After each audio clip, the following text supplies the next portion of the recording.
The Messenger, bringing horror to life. I Experienced a Mimic by yourkonsti on Scary Stories from Reddit.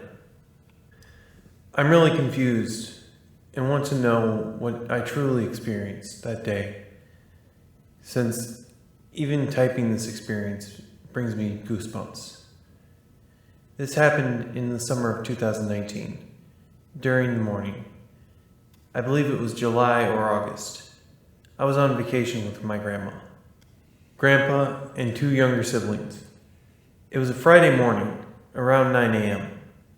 My grandma had told me that she would go to the shopping area, and my grandpa and two siblings and I would stay alone in the house.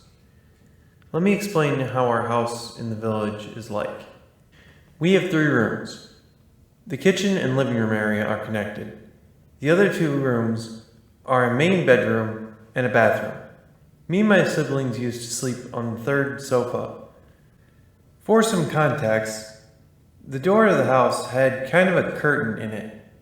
A traditional Greek curtain that makes noise when someone enters the house, or even if outside there's air. My grandma usually leaves the door open during the summer because it's already too hot. And we only close it during the afternoon and night. The door to the house was closed by my grandma, and I didn't want to open it at all. I remember being the one section of the living room, and the door cannot face. I was making some TikToks and scrolling through the app, when suddenly I heard the door opening, and the curtain making the noise. It was like someone was entering the house, and heard footsteps behind me. I guess my grandparents and siblings were home already. So I called out with my back facing the door, "Grandma, you come home already?" And got no answer again. My grandma yells, "Come home." Nothing. I turned back and saw the door was never opened, and no one had entered the home. I remember being confused and physically ill when I came to the realization. Many weird things have happened in that house since that day. I'm 18 now, and I went for vacation only this year, in August, for a week. I remember one night, it was around 2 a.m., and I had laid down on the sofa and tried to sleep, when suddenly the fridge started making noise, really weird, banging sound. I heard footsteps behind me on the floor. I also felt like someone had sat on the bed. Weirdly, that night was the night a tiny night butterfly came inside the house, and no matter how many times I tried to get it out, it wouldn't. Just want to say that my great-grandma, who passed away in 2014, was living right down that house. I don't know if it has a connection to the story, but the next morning I found the butterfly dead on the floor right beside my bed. My Worst Fears Encountering a Mimic by Kelseeriie on Scary Stories from Reddit.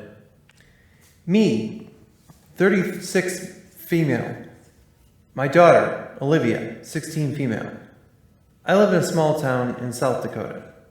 She goes with her father every weekend, and she leaves every Friday afternoon and comes back Sunday evening.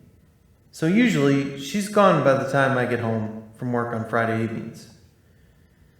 This particular Friday, when I had pulled up to our driveway, I looked at the window and noticed her bedroom light was on. And I figured she accidentally left it on before leaving. I don't know. I walked into the house and hear movement coming from upstairs. "Oh, she's still home," I whispered to myself. I went upstairs and knocked on her bedroom door, slowly opening it. "Your dad isn't picking up this weekend?" I asked. "No, I told him I want to stay," she said while looking down at her journal. "Great, I'll make dinner for us and we can watch a movie if you'd like." There was a long pause before she said yes. I closed the door and thought that she was acting a bit standoffish.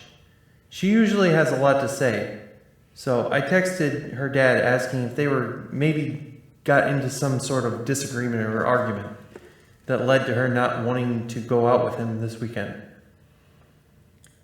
I went downstairs and started making dinner for us. The food was cooking, and I started organizing things around the house And I noticed that Olivia's book bag and coat aren't hanging where they usually hang our things when we got home. I thought maybe she just took her things up to her room. No biggie.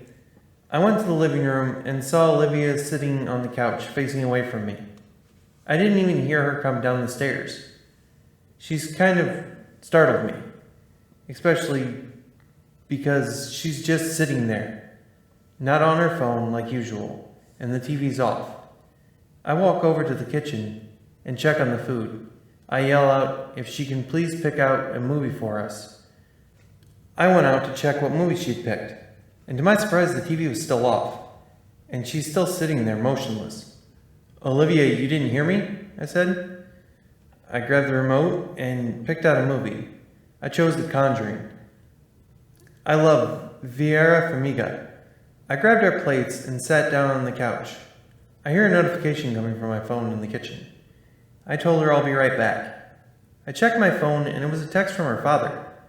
After reading this message, my body went cold and stiff, literally with chills. He said, "What do you mean? I picked up Olivia from school and we're grabbing dinner with Grandma right now." I feel catatonic at this point.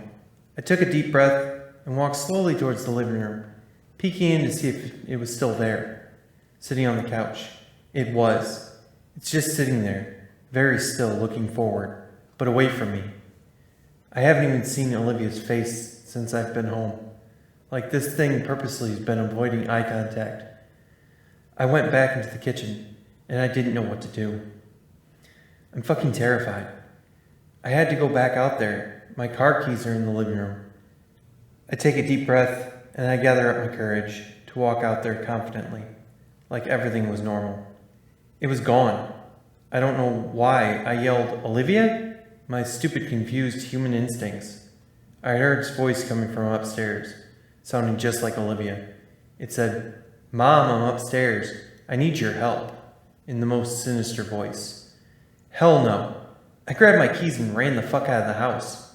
I was shaking so much I couldn't even put the damn key in the ignition. God, I wish I had had a push start from that very moment. As I reversed out of my driveway, I looked up at the house, and it was Olivia's window waving at me, faceless. I couldn't even breathe. I never drove off so fast in my life. The Mimic by lemonjuice2123 from Scary Stories from Reddit. So, I want you guys to know all the things I'm about to say are not proven true or false, but I want your opinion on this. So I was home alone in my room. I'm homeschooled and was thirsty, so I went to go get some water, and something weird happened. I opened the bottle, but no click, so I looked at a different one, but no click. So I just went and grabbed a cup and put some ice in it, and filled my cup now. I have deep paranoia and often see things that aren't there. I saw a shadow in the corner of my eye and was freaked out. So I did the only logical thing I can do, is run back to my room and block the door. I searched my room, nothing. As soon as I blocked the door, I swear something was there running behind me. Now I have a Bible in my room, and I decided, well, I might as well do it, and searched up the verse about God, always protecting us. And what was on the other side of the door sounded like my sister at first. Keeping in mind that my sister goes to school, but not me. I hear it saying stuff like, "Hello, it's me, your sister." Now I know I'm an idiot, but my 2 brain cells work, and decided the smart thing to do was not to respond. I looked through my window, and my mom's car was gone. My grandparents across from us are gone. At this point, I'm slowly crying, and only a little though. I open the door, and I hear my sister in her room. "Help me. I need your help. I need your opinion." Hell no. I block my door again, and I wait and sit in there. Wait for my mom and my sister to come home. And I know I'm safe. I'm just too traumatized to say anything. So I came here for opinions and advice. If you enjoyed the chill down your spine, don't forget to like, comment, and subscribe for more eerie tales that will haunt you. Until next time, keep your lights on and your doors locked. And sweet dreams, or rather nightmares. I'll see you in the shadows, and remember, don't shoot the messenger.